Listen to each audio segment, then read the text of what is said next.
Calling the case of People of the State of Michigan versus Marco Bisbikis, case number 2023-284-941-FC, and People of the State of Michigan versus Roy Larry, case number 2023-284-940-FC. Good afternoon, Your Honor. My name is John Spitzky, here for the people. Brandon Broad for the people. Rick Blanco for the people. Afternoon, Judge. James Thomas on behalf of Mr. Bisbikis, who's here with us today in the box. Please record Mitchell Rabilla on behalf of Roy Larry, who is present. Who'd like to go first? Actually, I'll guess Mr. Thomas first. Have you had an opportunity to review the PSI? Any objections, corrections, deletions to it?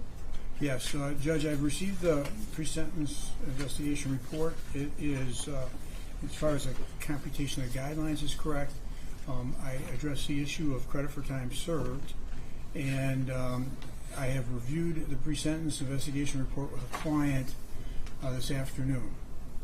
Was not able to get in this morning. The client is asking the court for an adjournment. Well, this report has been out since last week. It has. And your decision when to see him or not see him has nothing to do with anything. No, I agree. It isn't about the fact that he did or didn't get the report. He's asking for an adjournment because there is an issue relating to restitution that he wants to address. Restitution can be done post-judgment and post-conviction. Your Honor, if I may help. Sure. I'm still reading the report currently. Haven't even read the whole report yet. I know we went over, as Jim had brought up, the issues that he has with it. I would like to be able to review this report thoroughly. I mean, you're sentencing me to life. I believe the jury got this wrong, that I am innocent, and I believe that I will be able to do that on appeal, like coming back to the but I do want to be able to, in the meantime, be able to preserve anything I need to preserve with, being able to go through this thoroughly and bring up any issues to this court regarding PSI. I understand that, Mr. Thomas. How long have you had the report? We had the report since last week, I think, right. Thursday. So you've had to actually review the report. I did. So let me make it clear. We have an awful lot of both supporters of Mr. Bisbikis as well as the victims, and they are now victims because there's a conviction. And they have all been planning on being here. They've all planned on being here for weeks. I am not at all going forward let me make it clear. There are a lot of people that depended on this date. The reason that we get the reports out is to get things done timely. You've had an opportunity to look at it. If you hand it to him and to Mr. Bisbikis, and now he's saying, I need to look at it thoroughly, I'm going to be honest, it is not the biggest report I've ever seen. I've seen much more comprehensive reports than this, and I think it's because most of this report is literally stating what was said at trial. I am not inclined to adjourn. Your Honor. And since it's going to be an appeal anyhow, it can be wrapped up in it. And if the Court of Appeals wants to say to me that I should have adjourned this again on a pretty straightforward matter, and if there's something glaring that PSI that's inaccurate, then that'll be on me. Your Honor, I understand that there's all these people here, there's cameras and all that stuff. I'm not concerned about the cameras. That's a pressure on the court. I Not a understand pressure. that, and I respect it, and I understand that that's why we didn't get the Brady adjournments when we asked for them on the morning of trial, for the undisclosed information. When they gave us, a report from a jailhouse informant that was more Brady material, we didn't get that adjournment the same morning because you were denying, because I know the court has a lot of pressure with the jury being here, with the cameras, with all these people being here, but I do have a statutory and constitutional right in this process. And the inconvenience for all of them is not one of my priorities. My priority is my right. That's what I'm saying. My rights, this entire process has been being violated by non-disclosures of evidence, by late disclosures of evidence, and active concealment of cover-ups from the prosecutor's office on what the Brady evidence was in this case. And they're still covering up information, and I'm still missing evidence. So I'm asking, on this one particular issue, I'm sorry it's an inconvenience. It's not. You keep saying the word else, inconvenience. but it's my right, Your Honor. And I would like, this is the first time I spoke throughout this whole process. Sure. I stayed quiet this whole time. I let my attorney speak for me on this behalf. I believe in the judicial system. I was a lawyer. I am a lawyer. I'll never stop being a lawyer, right? Maybe they're suspending my license until the appeal is granted, but nevertheless, I will be back and I will be able to prove my innocence. In the meantime, this inconvenience for everyone else, they have to show up here one more day. This has been an inconvenience in my life since I was falsely accused of this and now wrongfully convicted of it. It's inconvenienced my life as well. If I may, Your Honor, I don't think it's that much of a hassle. If none of these people want to show up, they don't have to show up. It's not their constitutional right. It's not their statutory right being violated. I would like an opportunity to be able to review this pre-sentence report. Currently, I'm not even through it. And I've been trying to read it since I've gotten it. I also would like, there's things in here that need to be addressed that will affect the outcome. So I would like an opportunity That to be able will to do affect the that. outcome. Again, I think you are conflating what you are rights to in terms of an appeal and what could be appealed as opposed to a PSI. What could be, there's nothing in here that would affect what the ultimate sentence is, because the ultimate sentence is statutorily mandated. I agree with you, but the terms of my confinement until my appeal is granted will be dictated by this report. The conditions that I'll have to live in until the appeal is granted will be dictated by this report. Therefore, I would like the information of this report to reflect it accurately, so this way the conditions that I have to survive in over the next year and a half Mr. until this Bisbikis, appeal. I understand you're going over this thoroughly. And I am saying to you again, I have done this job for 27 years. This is not the thickest report I've ever seen. In fact, I think for what the trial was and what came out as evidence, it's pretty minimal. And you could have been reading for the last 15 minutes to just, on top of whatever Mr. Thomas gave us to you. Again, you can keep reading. Mr. Thomas has the opportunity to look at it. I don't think there's anything in there that's going to reflect, now you say you're confined with the prison system. I don't see what that's going to be. I am not inclined. It has nothing to do with inconvenience. It's that this is the date. This is the date we're going to keep going. And again, I have all the respect in appealing it. Everything you think I've done wrong, that doesn't bother me. That's fine. That's what this system is about. Just wrap this up as part of the appeal. We're going to go forward today. Now, Mr. Thomas, do you have anything else to say today? Judge, I'd ask you to pass my matter until Sure. the end, Oh, sure. so he has a chance to read. Okay, let's do that then. So, then, Mr. Bitworth, have you had an opportunity to view the PSI, any adjustments, corrections, deletions to it? Yes, sir. Let me move over there.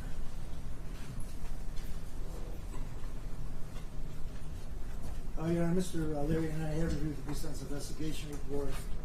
The only issue would be Now, do we need to take an habitual plea today? yes, sir. Or are you prepared for that, Mr. Bitworth?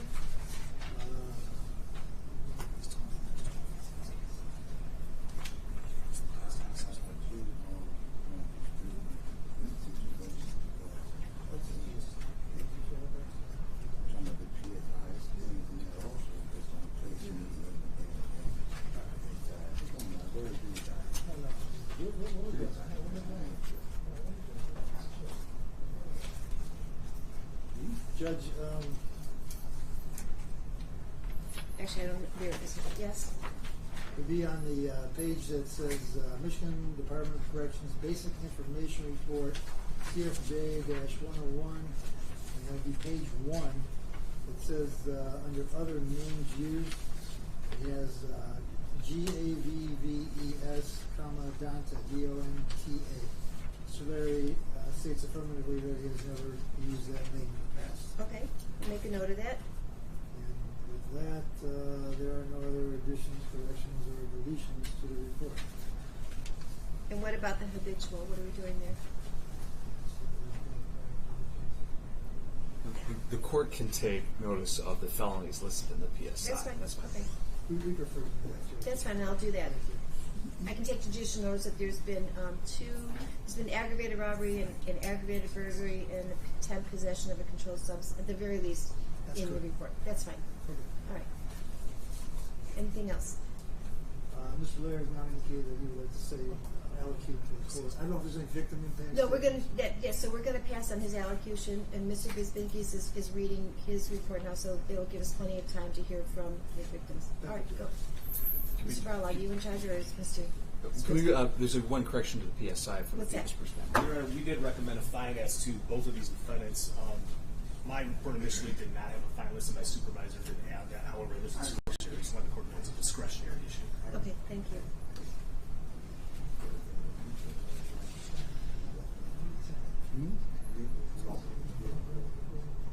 The court will entertain victim statements, is that? Yes. Okay. I just want to make sure Mr. Bitwer didn't have anything else. Okay. Your Honor, there are three members of the family that would like to address the court. Roberta Hutchinson, you said was first.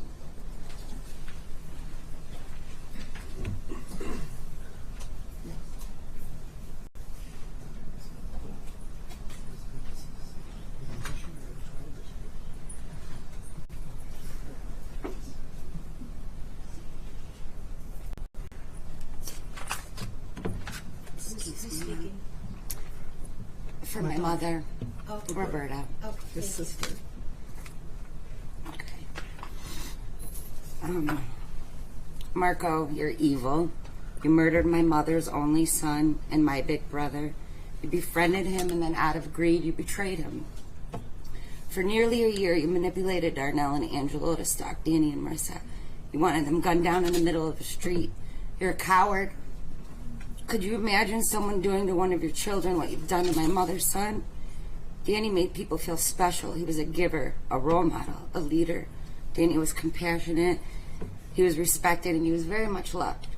You took him from us. You destroyed our family, and you destroyed yours. Our lives will never be the same.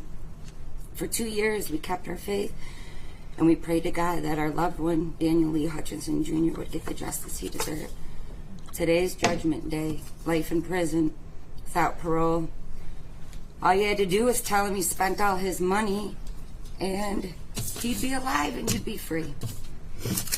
And our grandma taught us to never use the word hate, Marco, but we hate you. We all hate you. And Roy, I hope you rot from the inside out and die a horribly painful death. Thank you.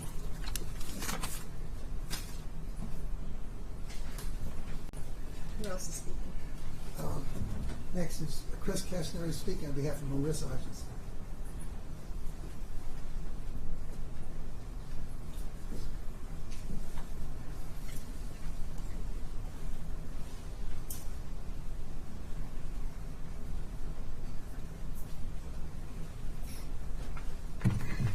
Please tell me your name.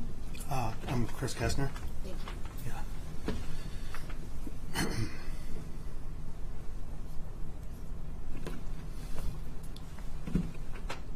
Judge Grant, the words that were recently shared with you and that I'm about to read are my best summation of the thoughts and feelings that I've been able to glean from my sister over the course of what has become a life-changing experience. So, my apologies in advance for struggles that I might have. On June 1st, 2022, the actions of the now convicted murderers, Marco Bisbikis and Roy Larry, violently took the life of Dan Hutchinson. Those same actions were also intended to take the life of my sister, his wife, Marissa.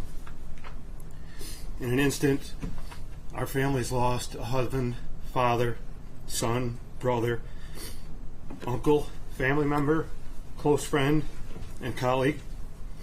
And by any measure, the loss is tremendous. Even today, even after 2 years, grief, stress, fear, anxiety, uncertainty, they're constant companions. We can't possibly predict the eventual residual impact of all these crimes, but they will be substantial. No one should have to see, know, or experience what we've had to see, know, and experience for these 2 years and for the rest of our lives.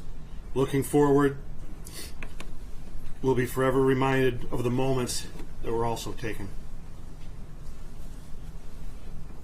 I have a sister who won't grow old with her husband, living out the plans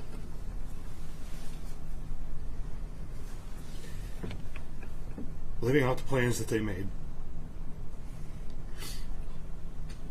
I have a niece who won't have her father to walk her down the aisle. She won't have him there to help her overcome the inevitable challenges and obstacles that she has ahead of her yet. She won't have him to hold his first grandchild. I have a son who lost a treasured mentor and friend.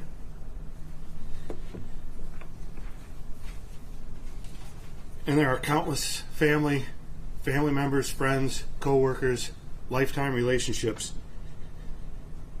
that had our own unique relationships with Dan. And those relationships have been taken away, ended early. For the rest of our lives, every benchmark moment, every memorable experience will be a reminder that Dan's not here to be a part of it. Those moments, those experiences that are all unrealized, they're gone. And we didn't lose them, they were stolen. Our family's resilient. We've endured everything that we've encountered so far, and I have full faith that we will continue to endure. Every one of us will heal just a little bit every day, and we'll get through. This won't define our lives. But the fact remains that we shouldn't have to endure, we shouldn't have to heal, and we shouldn't have to get by.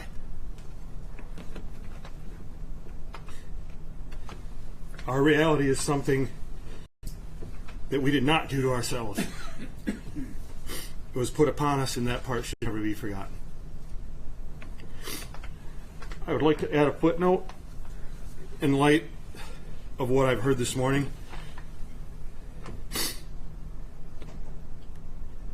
What we've heard so far this morning represents the epitome of the hubris and denial that have been a part of this entire case.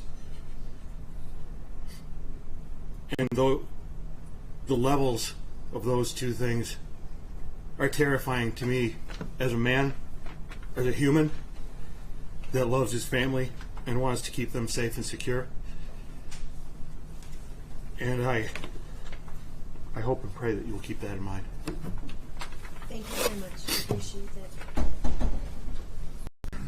The last speaker is Marley Hutchinson. This is Mr. Hutchinson's daughter.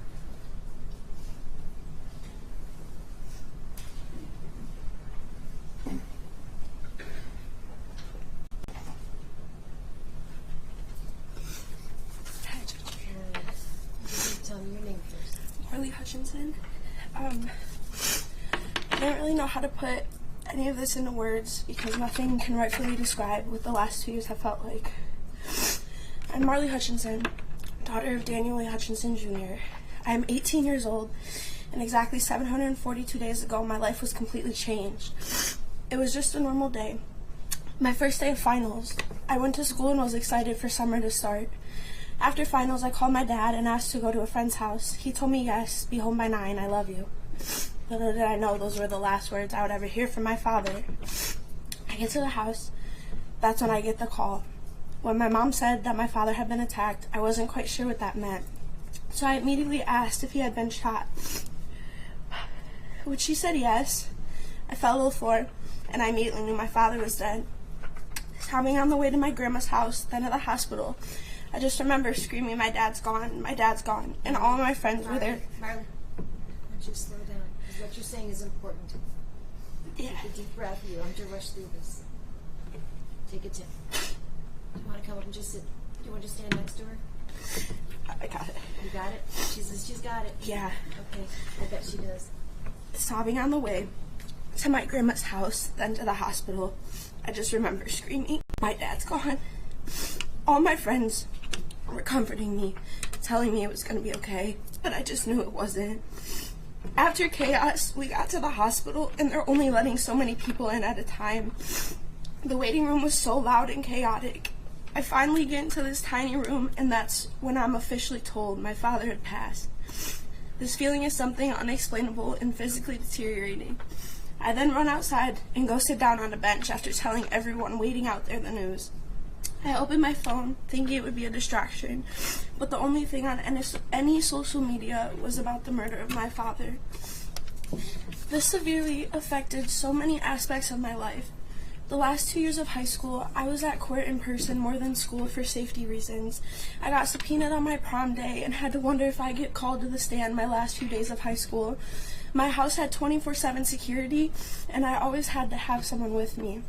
We were even scared to drive our own cars. Marco's wife and sister-in-law constantly viewed my social media platforms for 2 years, looking for still who knows what. I had to sit in different courtrooms, listening to the defense attorneys try to prove these men innocent, even telling Judge Grant how Marco is a father and has kids at home that need him. Well, guess who else had a kid at home that really needed and loved him? That would be the man that Marco was so jealous of that he wanted dead. It was also my loving, amazing father, and I will never get the privilege to see him again. And Marco, I wish the same for you.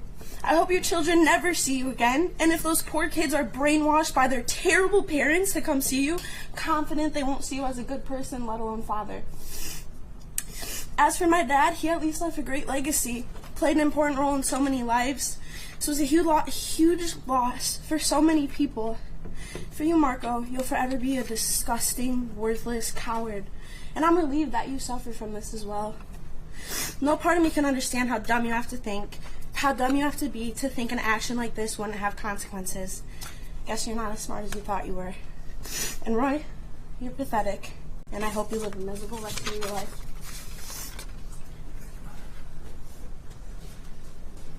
Marissa, are you just going to rely on what you wrote me?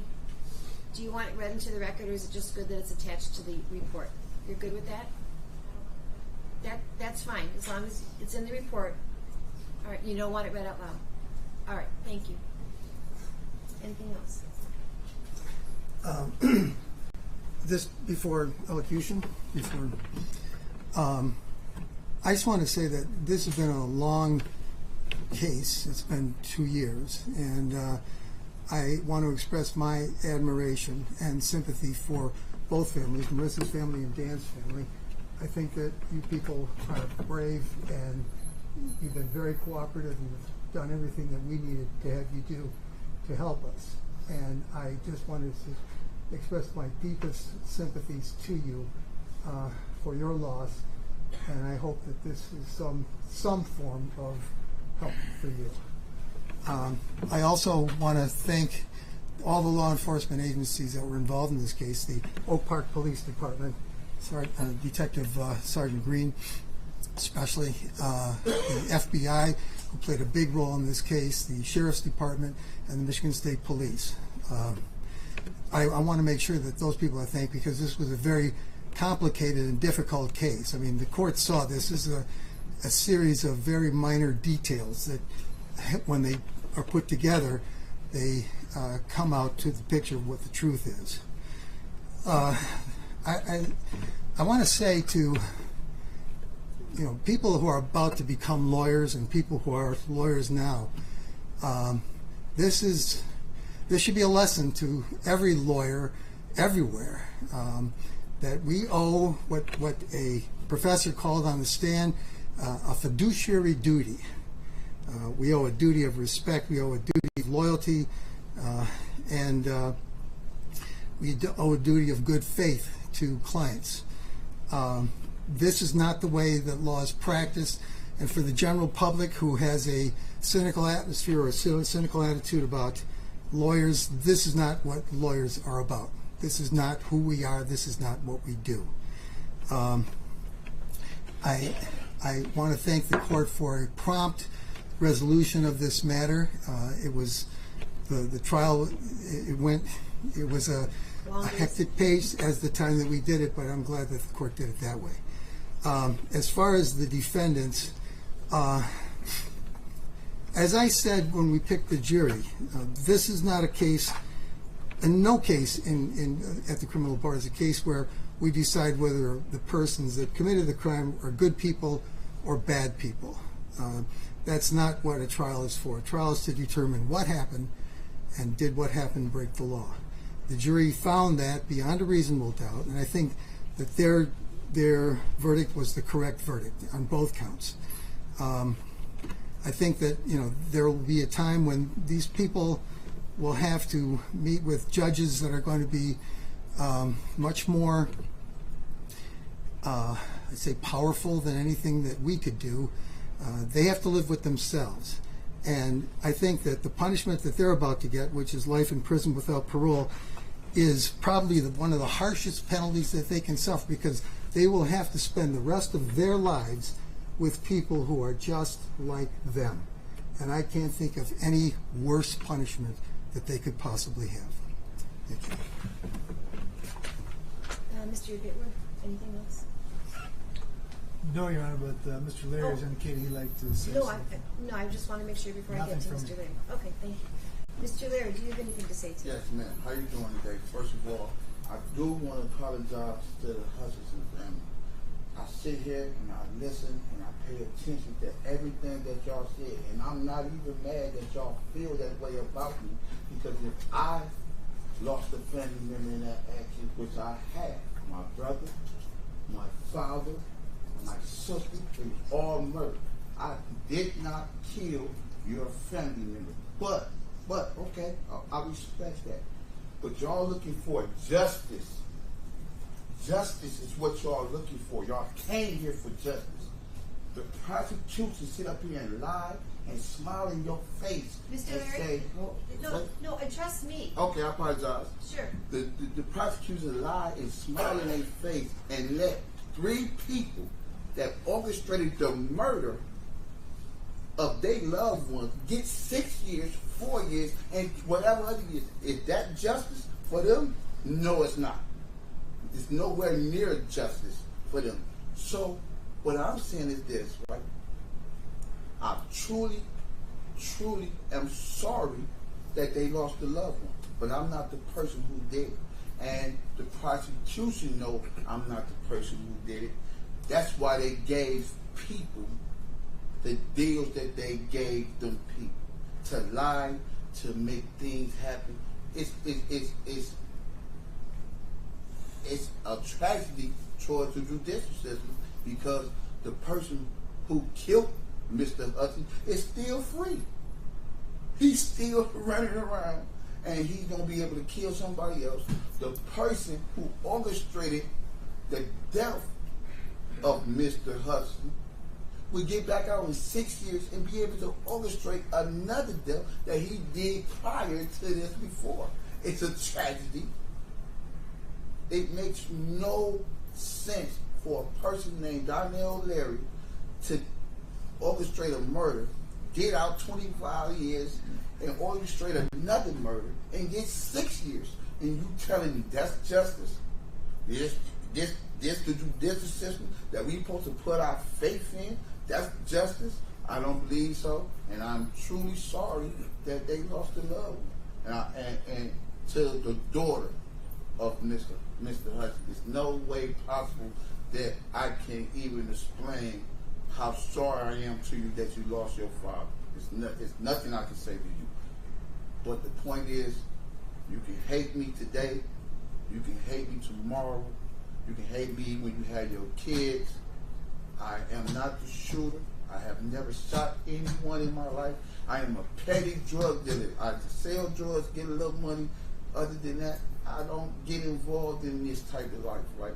My cousin, he lied. I was the person who supposed to got killed and took the blame for it. It didn't happen. And I just want them to really, really get on the prosecution and say, it doesn't make sense. It does not make sense. Don't settle. Please do not settle for what the prosecution is telling you, for they can wrap you up in a bow and say it's okay. We got the people who did it. Don't let them do that to y'all. This is not justice for y'all. Mr. Hutchinson will not rest in peace because the person who killed him is not in custody. He know it. He know it. And everybody in here that have any common sense knows it. Thank you, Your Honor, for wasting. I don't want to waste any more time. You're not wasting my time. Thank you. Okay, thank you. All right. You want to set this up now or wait? I'll wait. Yeah, thank you. Mr. Thomas. Thank you, Your Honor.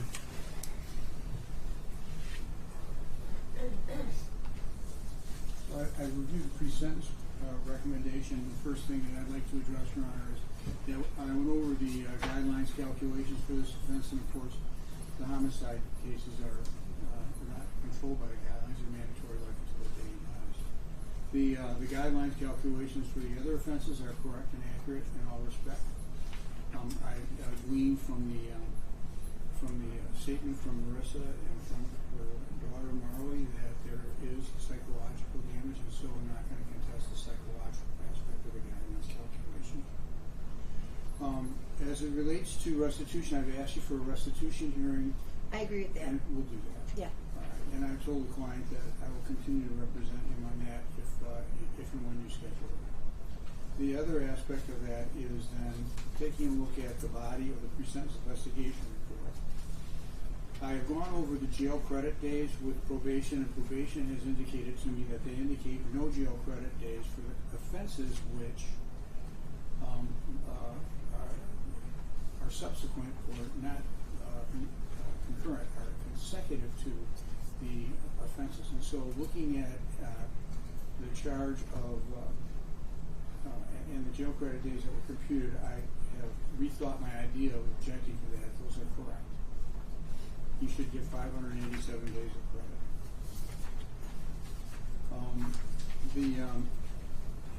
The body of the report in the pre-sentence description of the offense narrative on page 2, the 6th paragraph on page 2, where it starts, officers pulled Hutchinson from his vehicle. Mm-hmm. It reflects the fact that he suffered 11 gunshot wounds. I think that we all agree that he was shot 6 times. And so I asked that that be amended. So Yeah. So if the court will say that you order it to be amended. Oh, that's why Mr. Kaplan's here, because he's putting it in as we speak. Your Honor, on the next paragraph, at the very end, it says that the backpack contained approximately $19,800 in cash. He had, I believe, total $69,800 in cash at the time that he was shot. That in total, he had that amount on his person and in the backpack. I think in the backpack had about $59,000. Do we want to just put? The total cash was $70,022. So can we leave the backpack cash the same and just say there is a total of? The cash in the backpack was about $59,000. Okay. So we can say total. Total of about $70,022 on his person and in the backpack. Do you have that, John? Yes, sir. Okay, great.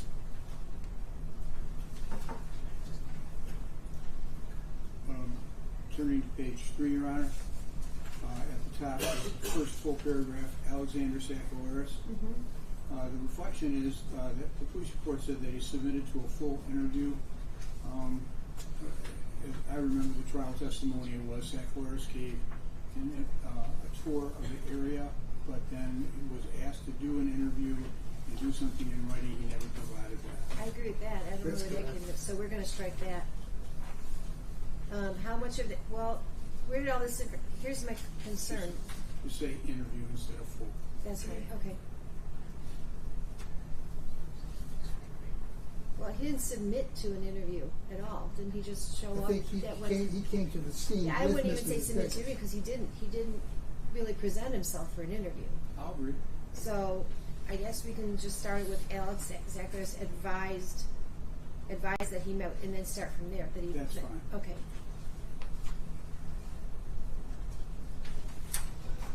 Your Honor, on page 4, in the 4th paragraph, starting on June 6th or June 7th of 2022,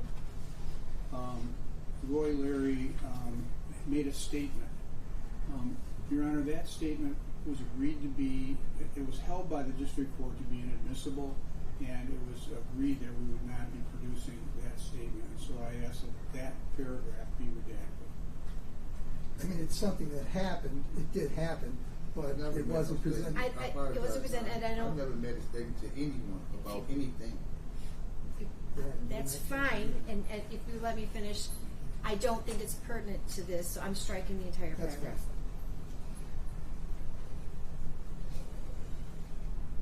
Going down then, 4 paragraphs, there was an interview from Mr. Darnell Larry's wife, Dawn Akins.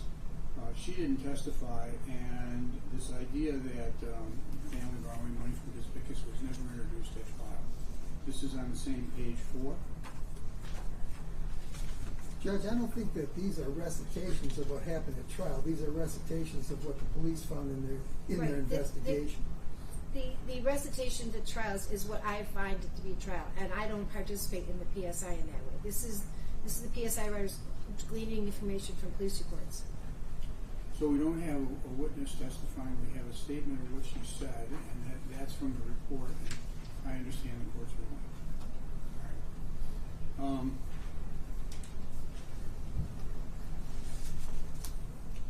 Going to page 5, in the 3rd paragraph that begins, Darnell Larry indicated, at the very last sentence, it was talking about a plot to kill Daniel Marissa and their child. I don't recall seeing anything ever in the discovery or in testimony that Marway was a target at all in this case.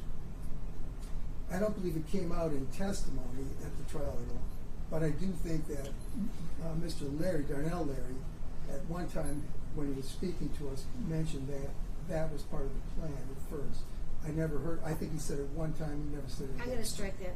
All right. Okay. Whether or not it makes sense Right. that would be part of a plan, I'm trying to keep this as factual as possible. Okay. Thank you. So then, Oh, let me make it clear, Mr. Kaplan. Anything that I'm agreeing to change in this gets changed also in Mr. Leary's. Yes, sir. Okay.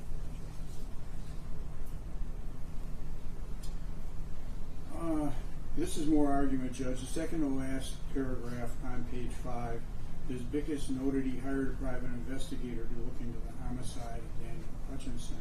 Mm-hmm. We know that he did hire Fortiris, and Fortiris was acting with testimony to that effect.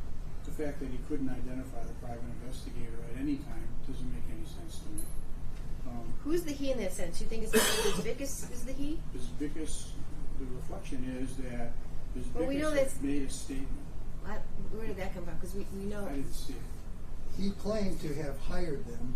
The fact that he couldn't recall what their names were at the time he was giving this interview, I think, is what this is. But then perhaps that needs to be clarified. At the time of the interview, he claims. Yeah, I think that's what. That's fine. So I'll put it. I just put that in there as an identifier or as a modifier. Okay.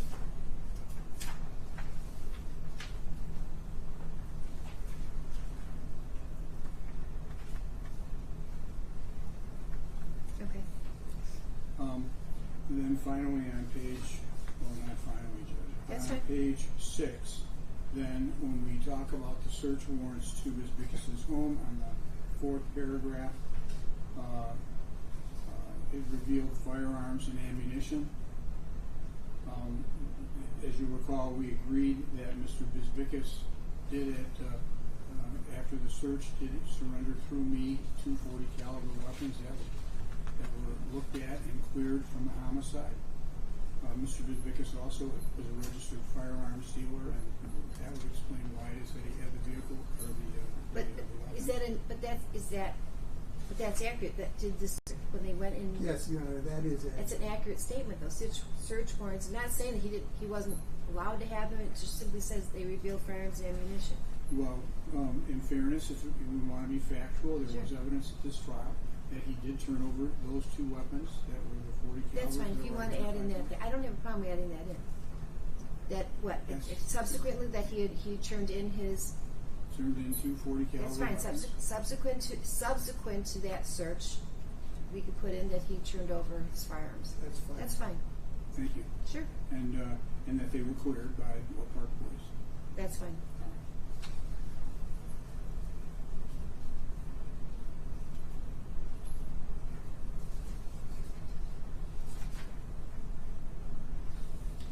then, Judge, as it relates to the supporting documentation and restitution issue, then I'll ask that once they're provided to the court that you review them, Oh, I'm very curious to see those. I agree with that. and then turn it over to me when you feel it's right. When we have the hearing, and you'll Yes. have it before the hearing. Because whatever that is turned over to me has to be turned over to you. Thanks. Let me make that clear. Okay. And has been. I Yeah. no, got no problem with the court. Okay. All right. Judge, so at this point then, these are the corrections that I'm asking that you do. Mr. Bisbikis, do you have any further? I don't have an axle to write on this. But you've been reading it for the last hour. Do you have any other corrections? Your Honor, I don't have anything more that I can put on because I can't even mark the pages that I understand that, but you've been sitting there for the last hour. Is there anything in your mind that popped out at you as needing to correct? Your Honor, I dispute most of what's in here. But I think Mr. Thomas has done a good job at notating the issue. Okay. A lot of the factual issues. That, of course, I dispute all of it because I don't believe it's true at all. Right. But as far as that I Okay. Thank do believe that I am innocent, and I do believe that it will show. I believe that the appeal, all of that, and I stand on my innocence. Okay. And is that And towards that end, okay? we are not giving any further allocation. That was my question. Okay. So is that everything you wanted to say? Your Honor, I just wanted to thank, my family for supporting, throughout this whole process. And, and I heard everything that the Hutchinson and Pastor family have to say. And I feel for you guys because I do miss Daniel Hutchinson as well. Again, He's a good friend of mine. you can speak He was to a good friend of mine and a client. I didn't have anything to do with his work. And I stand on that. And so, for my family, I will fight and I will get this appeal granted and I will be back. And I thank all of you guys for coming and supporting. And you know me better than anybody in the world. And you know that I did not do this. And that Angelo is lying. And the sweetheart deals that they got, they would admit that anything. And I do believe that it will come out that I am innocent. The jury just got this wrong. And that's the way the appeals work. Thank you. I thank you, Your Honor. Thank you. Judge, if I may, one other matter. Yeah. I just want to make clear that Mr. Larry is also asking for an evidentiary hearing relative to the restitution. Absolutely. Thank you. Yeah.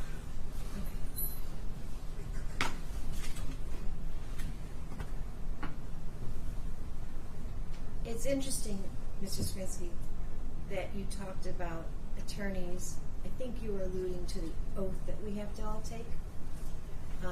I actually come from a family of physicians, and I think it's interesting that if you boil down the oath to its essence of what a physician has to do, take an oath, as well as an attorney, it comes down to do no harm. You said we have a fiduciary duty. I think it comes out to be the same. As attorneys, we are told to advocate, but not to be zealous about it, and to never lie to the courts, and to do the best for your clients. And this situation is what attorneys have their reputation systematically in this community, because they think, oh, this is what a typical attorney would do. That greed overwhelms everything. Because I agree with what, and I can see that. I can see that, Mr. Bisbikis, in particular in your what has come out during the trial, what has been said, how your family and friends feel. You clearly have people that support you unconditionally, that respect you, that have faith in you, and yet if you look at the totality of the evidence, you took all that goodwill and and I think it was through Roberta, for her mom, came out to you. You took all that and not agreed. You just could have taken the cash and left it as it is. That's an awful lot of cash that we all saw floating around. And you clearly are charming to those around you because they believe in you. And I cannot get over what the steps that had to be taken for you to do what you did, and that's according to the jury. Nobody in this case was perfect. Nobody in this case deserved to lose their life for that. I agree, it was a really complicated case. It was a fascinating case in terms of the little details that add up. But it's just, every time I thought I saw something different or unusual, y'all ratcheted up one more step. I try to tell people about this case, and they think I'm talking to them about a movie, and it's not. It's someone's life. Marley, you did an outstanding job speaking today. You are a very mature 18-year-old. And the grief and the loss you feel is something no one will ever understand, but if you just look behind you and next to you, you're going to be better than okay. You're going to be amazing. You've got a whole life ahead of you to prove especially what a woman with strength looks like. And take that as no one's putting you down and no one's taking anything else from you. You will go forward and be an amazing human being. You already are. And as you all keep saying that, I want to say in particular, you keep saying that Angela was lying and Darnell was lying. If anyone looks at what Angela looked like, physically looked like, 2 or 3 years ago in those pictures, and you looked at what that man looked like on the stand, that is a man that is in crisis. That is a man who did not want to testify. That is a man who loved you. To this day, I think he loves you. I don't think he had very much growing up, and he depended on your family for any emotional strength and guidance. I think he suffered to testify against you. I have never seen anyone like that. To say that he was lying, and all I could think about it, all I could look at is a man who is grieving as much as the rest because he didn't want to say what was the truth. And that's how I viewed it. And we can all have our own opinions. But it's so callous what happened here. I've been on the bench for 27 years. And one of my first murder trials was a survivor from the Holocaust who got beaten up and pushed down the stairs and killed from his car in his home by 2 young people. They were 19 and 20. And I remember at the sentencing looking in their eyes and saying, there's nothing there. They just did what they want. There was no understanding of the consequences. And I truly don't believe you all thought what the consequences here. It wasn't just somehow getting rid of the Hutchinsons, whether or not Marley was going to be involved, but she was certainly going to be deprived of whatever there was. Not understanding that there's 20 people that were affected beyond that. It was just so callous and inhumane what was planned out, and the fact that there was evidence that there was still a process thought that maybe they can complete, in quotes, the job. Again, you are surrounded with people who loved you and respected you unconditionally. You did that. Trust that made no sense that an attorney would write themselves in on, which you know is not supposed to be done. Lawyers do not write themselves in to a trust. And it just seemed like these people who adore you were just dollar signs to you. And that makes no sense. Again, they respected you and trusted you, and this is where we're at. So the jury, I don't believe, got it wrong. The jury was so attentive. I have never seen a jury not off once. They never took their eyes off the witnesses. They were invested in this. So, as for you, Mr. Larry, and we'll do this one at a time. I've had my say. I think you're a charming individual. I do.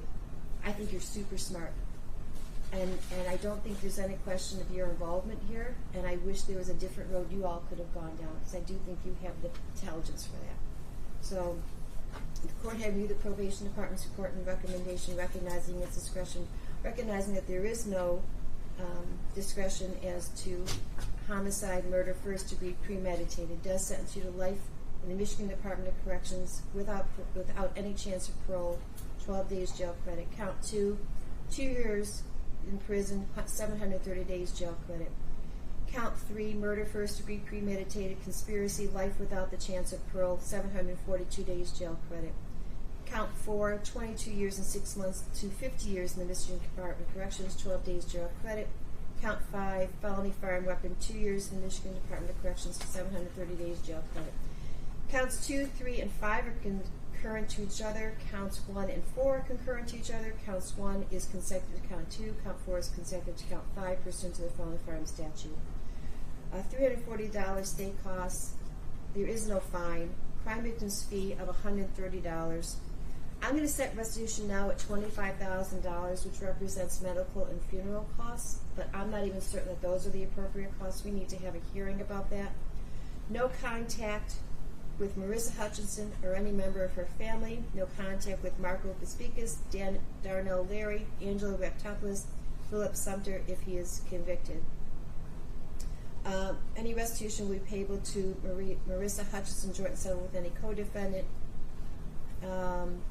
Mandatory fine. Is that a mandatory fine? Is to count 3? Yes. That's discretionary, Your Honor. Okay, striking that striking that fine. And when I say no contact, I mean no third party, no through other members of the family, no email, no phone, no carrier pigeon. There was no contact with any member of the Hutchinson family. As for you, Mr. Bisbikis, as to the court having reviewed this probation department's report and recommendation, recognizing its discretion, recognizing the guidelines are advisory in nature, does sentence you as to count 1, life without parole, no credit, for homicide, murder in the first degree, premeditated. Count 2, felony firearm, 2 years in the Michigan Department of Corrections, 587 days jail credit. Count 3, conspiracy to commit murder, life in prison without any chance of parole, 587 days jail credit. Count 4, assault intent to murder, 18 years to 50 years in the Michigan Department of Corrections. There is no credit. Count 5, felony firearm, 2 years in the prison system, 587 days jail credit. Count 1 and 4 is concurrent to each other. Counts 2, 3, and 5 are concurrent to each other. Count 1 is consecutive to count 2. Count 4 is consecutive to count 5 pursuant to the felony firearm statute. State costs of $340. Crime victims fee of $130, $25,000 in restitution, but they'll have a hearing as to that. There is no fine. No contact with Marissa Hutchinson or any member of her family in any way or form. No contact with Darnell Larry, Roy Larry, Philip Sumter upon any conviction, and Angelo Raptopoulos.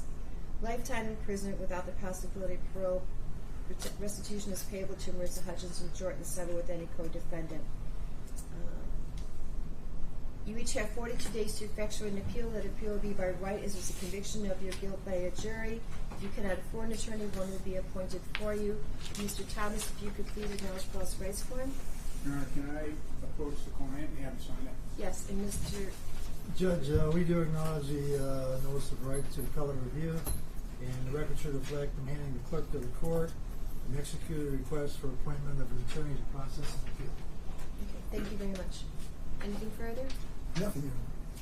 Mr. Thomas, if now that he's signed it, could you please acknowledge Paul's rights for him? Thank you so much. Okay, thank you. All right, thank you, everybody. All rise.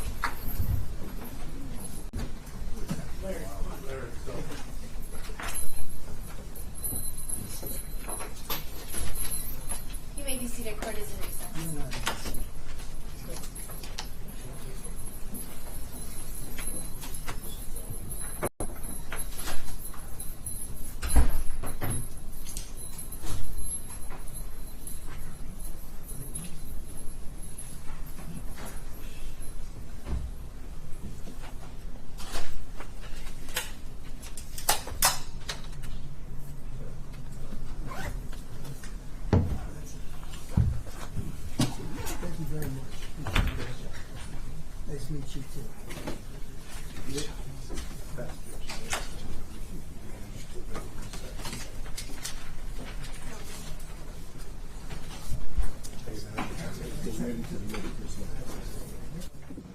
Ladies and gentlemen, please, if you will, I'm going to dismiss you first. They will join afterwards. Thank you. There's a reason you cannot leave at this moment. Just approach me and ask, okay? They're with Buddy? They're with us. Okay. Thank you. If we could please just wait one moment.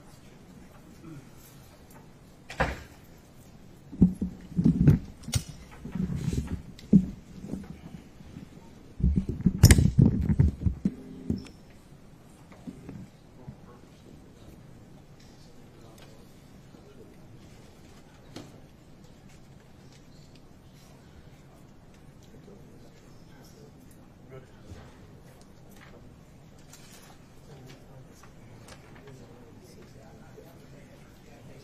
All right, folks.